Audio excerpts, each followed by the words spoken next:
to find them.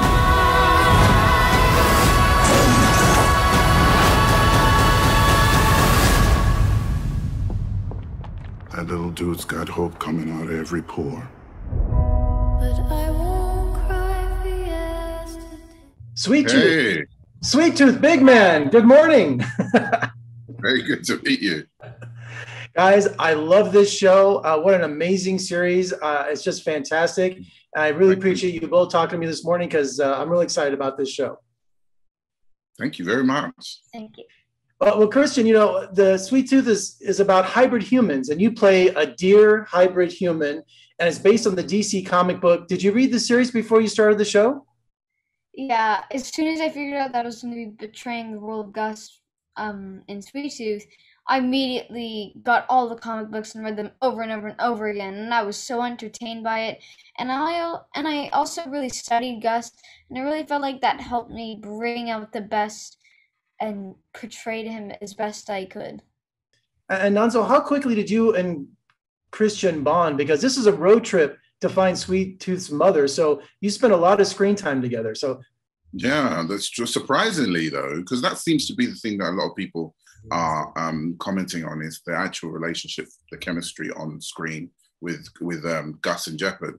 But surprisingly, we didn't actually get much time to actually build that. We met the day before we started shooting, but we naturally clicked. It's almost like he was like, I'm like his big brother on set. There's that kind of thing. We have interests in like little puzzles and games and gaming, and we've got VRs and all that kind of thing. So we just naturally clicked. We lucked out. It could have been a different story, but I think that natural relationship that we have offset definitely, you know, bleeds out onto the screen, and I'm glad that people are responding to it.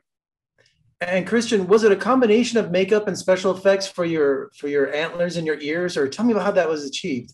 So, do you see the statue right here?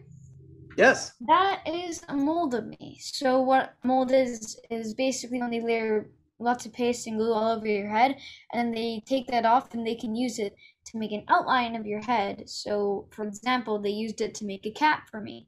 So on the day, the cap would go on my head and it'd have two little magnetic stubs on it, which the animals can attach and deattach to because they're also magnetic. And the ears are remote controlled through a signal that's coming from the remote control by a puppeteer who's watching my movements on camera. And I really like that aspect of teamwork that the me and puppeteer have to do to, you know, make Gus's ears really come alive. And Nonso, Robert Downey Jr. is executive producer. Did you have much experience dealing with him for this, or how was it working with him? Yeah, I mean, it's amazing to be able to say you've got Iron Man's number in your phone. He's an amazing producer. Him and his wife, Susan Downey, both executive producer on the show. And, you know, the whole team Downey, Warner Brothers, Jim Mickle, Jeff Lemire, they all kind of, sometimes you can have too many cooks spoiling the broth as far as creating a show. And I've been involved in a lot of shows, and I feel like in this one specifically, everybody worked together seamlessly and brought this show to the screen the best that we could. And it shows from the way that people are responding to it all over the world. And Christian, you know, Will Forte is known for his comedy, but he plays a serious role as your father in this film. Tell me about working with him, because he's one of my favorites.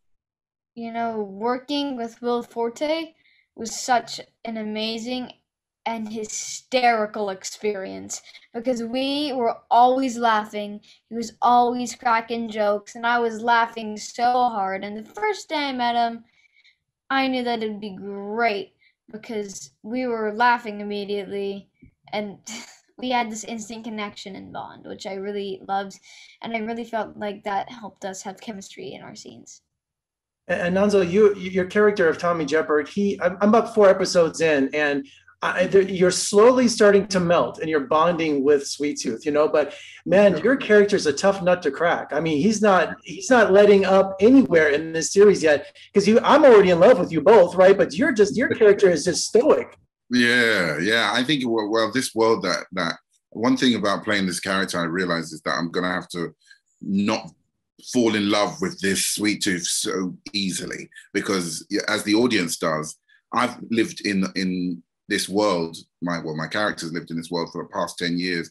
There's no law, there's no government. You have to fend for yourself. You kill or be killed. and that makes you tough. You can't show any vulnerability. So that's going to take a long time to break down, and I had to try and portray that, you know, as best I could. And Christian, you're pretty good, though. I used to say Gus is pretty good with that slingshot, isn't he? Did you have any training for that? I did not have any training for that. But doing the slingshot was super fun, and I've never done one before, so, you know, getting to learn how to use the slingshot was super fun. Well, Nonso, I had the pleasure of speaking to Kenneth Branagh a little while back because you so impressed me for All Is True. I mean, I had not noticed you until that movie, and I asked Kenneth about you, and he said nothing but great things about you. Oh, thank you very much. I've worked with Kenneth maybe 5 times now, and I actually told him, he was the first person I told when I got this role, actually, and he, you know, it's a great thing to be able to give Sweet Tooth to the world right now, and working with, you know, Adil Akhtar and Dania Ramirez, you know, there are such great actors on this show that do such a great job, and I'm just honored to be part of it. Wonderful series, Christian. Great job, Nonso. Thank you so much, and good luck with the series. Give me a season 2. I'm waiting for it. Thank you so much. Thank you. Thank you. Thank you.